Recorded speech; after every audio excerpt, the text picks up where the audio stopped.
Hemos invitado a don Omar Neira, experto en salud pública, para conversar al respecto. Omar, bienvenido al programa, ¿cómo estás? Denis, no, muchas gracias. Y te decía, te he escuchado durante mucho tiempo en la radio y para mí pues es un honor poder conversar contigo. Encantado. Ah, caramba. Gracias, querido Omar. Lastimosamente, bueno, en tiempos difíciles. No, las noticias no son buenas.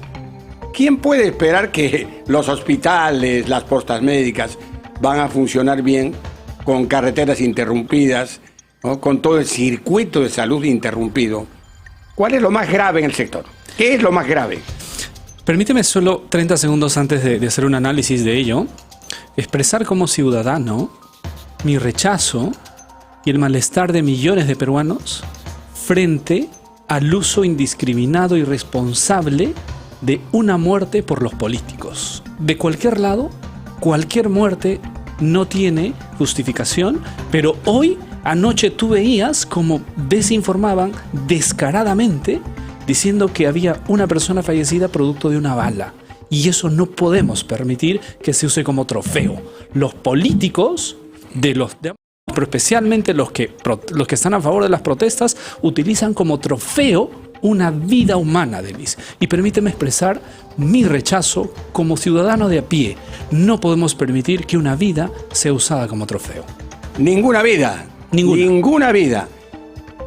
Sería triste que esto continúe, pero pues 58 vidas, ¿no?, que han costado hasta este momento estas acciones que no tiene realmente explicación, porque viene de un sector que no ama al Perú, que no tiene las cosas claras, que pide cosas absolutamente, ¿no?, reprochables, pero además, ¿no?, que no se puede cumplir. Están pidiendo cosas que no se pueden cumplir. Entonces es un diálogo de sordos. Bueno, pero Omar, a eso, Denis, no podemos dispararnos los pies, que es con tu pregunta. No podemos permitir que niños no accedan a una atención y mueran en el camino. No, una madre gestante apedreada en un carro de bomberos, Denis. Entonces, cuando haces ese análisis... Esa ambulancia que nunca llegó a un nosocomio. Ya. Esas cosas no pueden continuar, pero eso es lo que nosotros pensamos. Vayamos hacia adelante. ¿Qué debemos hacer en este momento? Porque los medicamentos no llegan a los hospitales, ¿no? El transporte continúa cortado, interrumpido. A mí me gustaría hablar un poco más allá de las políticas de salud, ¿no? Porque en nuestro país todos los años seguimos lamentando lo mismo. Por ejemplo, respecto al oxígeno, ¿no? No se han hecho plantas de oxígeno, ¿no? Y lo que se hace es comprar oxígeno. O sea que estamos en nada. La pandemia no sirvió de nada. Así es. Ese es el ejemplo claro, el oxígeno, por los cuales las políticas sanitarias de los últimos gobiernos no han estado enfocadas en el ser humano, en el paciente, más allá de un discurso. El oxígeno que nos sirva de ejemplo. No puede ser posible que hoy otra vez hospitales en el sur, por estas protestas, adolezcan de oxígeno. Y la pregunta es, ¿pero así funciona el sistema sanitario con esta necesidad de oxígeno? Y la respuesta es no. Claro que no. En la región, durante COVID, los países de al lado no necesitaron oxígeno por una razón, porque en las políticas sanitarias, y así lo establece la propia desacreditada OMS, nos dice que para tener un hospital 2.1 para arriba, es indispensable que haya una planta. Pero Correcto. ¿Sabes qué pasó acá, en Perú? El 2011, cuando Óscar Ugarte era ministro de Salud, sacó una norma, una resolución, en la cual se indicaba que solo podía utilizarse oxígeno en el 99 en el sistema hospitalario. Lo que creó en el fondo es una suerte de predominancia de una marca de oxígeno. No había opciones y nunca dieron la opción de que haya plantas de oxígeno, que es la solución integral para esto. Justamente esa es una demostración de que no tenemos políticas de salud, ¿no?, de mediano y largo plazo. Todo es cortoplacista en nuestro país. El tema es simplemente sanar, comprar algodón, esparadrapo y alcohol. No, señores. Política de salud tiene que ir más allá.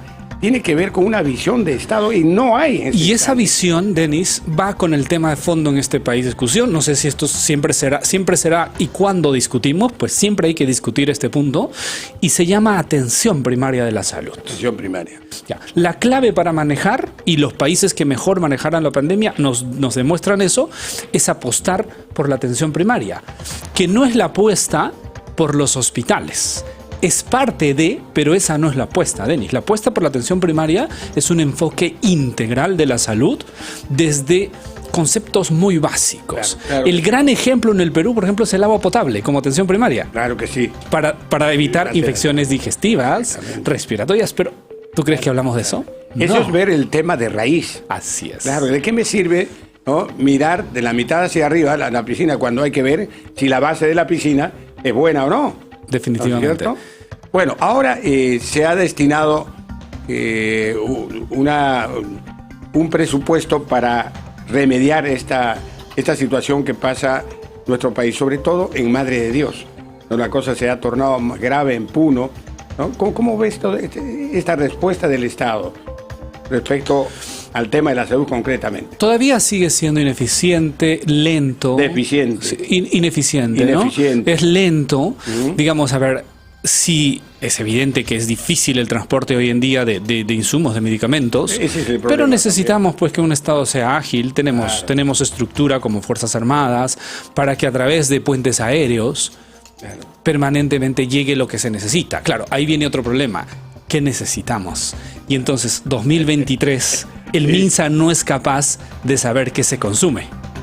Entonces, el mundo funcionaría si tuviéramos un sistema de inteligencia artificial integrado a las historias clínicas, farmacias, para saber qué se consume. Y yo sé que el próximos 30 días se va a consumir en Puno y organizo un helicóptero, un avión para que lleguen esas medicinas. Planificación.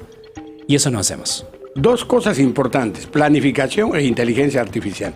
La inteligencia artificial ya está al servicio de la humanidad en todo el mundo. Así es. ¿No? Pero ¿no? Sin embargo, aquí nosotros tenemos todavía una lentitud para poner en práctica esto, que las universidades, ¿no?, están haciendo investigaciones importantes y en este instante deberíamos estar resolviendo muchos problemas a través de la Hicimos un inteligencia esfuerzo. El año pasado estuve en un programa en la Universidad de Harvard hablando de inteligencia artificial aplicada a la salud. Y uno de los grandes problemas que yo veo, por ejemplo, es en el Estado peruano, cada institución crea su propio sistema informático. MINSA por su parte, Salud por su parte, Fuerza. Entonces, cuando quieres integrar, nunca se integran porque los burócratas creen que descubren la pólvora. Ese es otro problema en nuestro país. Las parcelas nunca han sido buenas consejeras. Porque todo lo que se parcela siempre va a tener un final pésimo. Hay que unir. No hay una visión de Estado. ¿Qué cosa? No hay visión de Estado. No, las cosas aisladas. Así es. No, tiene que ser un proyecto. Deben ser proyectos de salud. Así es. Y eso tiene que ver siempre con políticas, planificación. Y presupuesto hay, Denis. Y Perú presupuesto. accedió a un crédito de $300 millones el 2018 para redes integradas, que entre otras cosas tiene que ver con esto. Si tú preguntas hoy al Ministerio de Salud cuánto gastó de esos 300 millones, en pandemia se podría haber hecho, la respuesta va a ser $30.000. No, pero estás No es hablando, recurso. Estás hablando del Ministerio de Salud. Hablemos de los gobiernos regionales. Ayer he leído, ¿no?, totalmente, ¿no?, afectado, porque eso es lo que tengo que decir, que los gobiernos regionales de Puno y Cusco, por ejemplo, han devuelto el 80-90% del presupuesto destinado a esas regiones. O sea, no han gastado el tema, ¿no?, del presupuesto en la salud, en la educación, en muchos sectores. ¿Para eso necesitamos gobiernos regionales? ¿Eso es lo que debe pasar realmente? Incapacidad por falta de planificación. ¿Qué es lo que ocurre ahí? A ver, Denis, tú dices que hoy piden el cambio de la Constitución, sobre todo en el sur. Y dicen que es para mejorar, por ejemplo, la salud y la educación. Tú sabes que la salud y la educación hace 20 años está a cargo en las regiones por los gobiernos regionales. Por eso no es hablo el central. de los gobiernos Así regionales. es. Ellos no han sido capaces De gestionar Así es. adecuadamente. Recursos hay. Y lo que han gestionado lo han hecho mal para beneficio de ellos. ¿Cuántos gobernadores están en la cárcel? La salud y la educación Ahí está la tiene que reinventarse en el Perú. Yo creo que fue un fracaso la regionalización en estos dos sectores. Hay gente pero que un no lo dirá. momentito. Ahí tenemos que hacer una precisión, querido Omar. El Perú nunca fue regionalizado. Aquí, algún despistado gobernante, y no vaya a ser el nombre, ¿no?, ante la incapacidad de regionalizar el país, dijeron, como vivimos en un pueblo sin información, casi inculto, no, ellos no se van a dar cuenta. ¿Qué les parece si a cada departamento le ponemos nombre de región? Ya está. Los famosos CETAR, ¿te acuerdas? Así es. No, lo convirtieron en región. No, señor, señora. La regionalización en el mundo entero ha costado un promedio de 50 años. Chile necesitó 50 años para regionalizarse por números, porque como no tienen regiones naturales como nosotros, región 1, 2, 3, y la región antártica es la número 13, la región antártica. Colombia necesitó 50 años. España necesitó más de 50 años para regionalizarse. El Perú nunca se regionalizó. En el primer gobierno de Lapra se hizo un intento pálido de regionalizar el país. Se habló de una región piloto, la región Grau, Tumbes y Piura, la región Inca, ¿no?, Madre de Dios, Apurímac y Cusco. Entonces el Perú no está regionalizado. Y un país, si no está regionalizado, ni siquiera se puede hablar de descentralización. De acuerdo contigo, porque no solo es decir eso, entregamos en un principio presidentes regionales, hoy gobernadores y te doy plata. No, tienes que dotar de recursos humanos calificados con una visión regional. Y si lo llevamos a salud, la epidemiología de Iquitos no es la de Tacna, no es la de Piura, y para eso necesitas expertos que te promuevan en base a datos, promuevan políticas. Y eso no se ha hecho en salud y educación. Ese es el problema de fondo y por eso necesitamos discutir. No tiene nada que ver con la Constitución. No. Castillo, ¿recuerdas que decía? La salud es un derecho constitucional. La educación es un derecho constitucional y exigimos. ¿No? Falta de conocimiento, pues falta de formación. Aquí está la Constitución. La salud y la educación es un derecho constitucional, pero desde siempre. El problema es de los actores. Así es. Los gobernantes que no han sabido aplicar política de salud y educación, ¿no?, para el desarrollo, ¿no?, con planificación adecuada. Así que no vengan con que, ¿no?, derecho. La Constitución que llevó a Castillo al Palacio, ¿no? Sí. Esta Constitución permite. Por eso el problema no es la Constitución, llevó. Así es. Entonces, lo que hay que discutir es en el Perú qué cosa nos importa, que la gente viva bien, con salud y educación. Y tiene que ver con temas de fondo. ¿Cómo hacemos hoy, después de 3 años de pérdidas educativas, Denis, para recuperar? Estamos hablando de eso. El ministro dice que se pone en riesgo el inicio. No va a hacer, van a intentar. Pero si siguen las protestas, los chicos van a seguir perdiendo clases. Denis, luchamos durante 3 años para que intentaran regresar por COVID, absurdamente cerrados. Demostramos que no había riesgo. Ahí está la realidad. Pero hoy siguen en riesgo. No es para los que más tienen el problema, Denis. Es para los que menos tienen. Entonces aquí podemos emplear el refrán: tras cuernos, palos. ¿Por qué digo esto? Porque después de la pandemia, estamos saliendo de la pandemia y ahora los vándalos, ¿no?, con estas acciones terroristas en las calles, lo que van a hacer es otra vez impedir que nuestros jóvenes, nuestros niños se eduquen adecuadamente. Eso es lo que está diciendo Omar. Y que se atiendan adecuadamente en salud. Así que vamos a ir de mal en peor.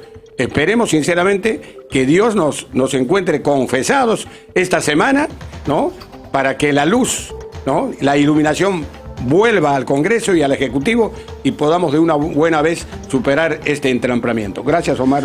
No, Denis, solo 10 segundos. Creo que los gobernadores regionales tienen un rol importante, son parte del Estado y hoy están ausentes, brillan por su ausencia. Sí. Tienen que cumplir el rol. Están mirando de un agujero, de una ventana. Alcaldes y gobernadores tienen que tener una actividad presente esta semana. Así es, igual que los izquierdistas en el Congreso, estos, ¿no?, radicales, que también están mirando desde una ventana para ver en qué termina su plan.